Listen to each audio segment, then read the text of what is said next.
tell me how you got started. You mentioned that you started as a producer in California, but what was your first job in the industry? Well, I did things bass-ackwards to get on television, if you will. My very first job after internships was ripping scripts. And, you know, it was just an entry-level position, a production assistant, and I just loved the excitement, the energy, the thrill of a newsroom. I loved the broadcast, the live stuff.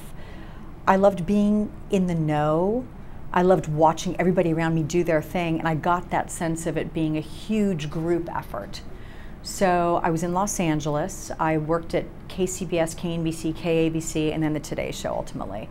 And then produced a 5-part series that aired on the Today Show, and came back to New York to cut it because I was working out of the Burbank Bureau. It was received well, and someone suggested, you know, what you're doing is basically you're being a correspondent. I'd go do the interviews and I'd cut things and I'd just hand a track to a correspondent and say, you know, here, lay down your voice. They're like, you could do this. As long as you don't sound like Minnie Mouse and look like Quasimodo, you could do this. And I was like, well, why would I want to do that? Well, you might make more money. Yeah, okay. You know, I basically made the leap that way. Isn't that funny? Wait, so how far were you into being a producer when you made this leap? I'd been at Today for a couple of years, 2 years I think it was, almost exactly. And so I went up to Northern California to a small market. I lived in the Monterey, Salinas, Santa Cruz, San Jose, that sort of beautiful God's country, you know, area.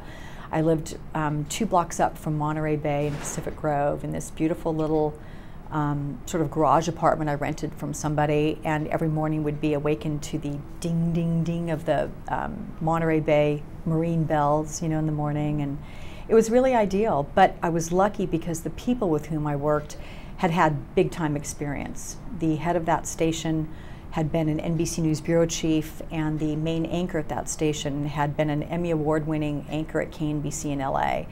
And they'd made a lifestyle change and gotten away from the big city, gone up here to this station and brought big time, big market quality news to a small station. So it was ideal.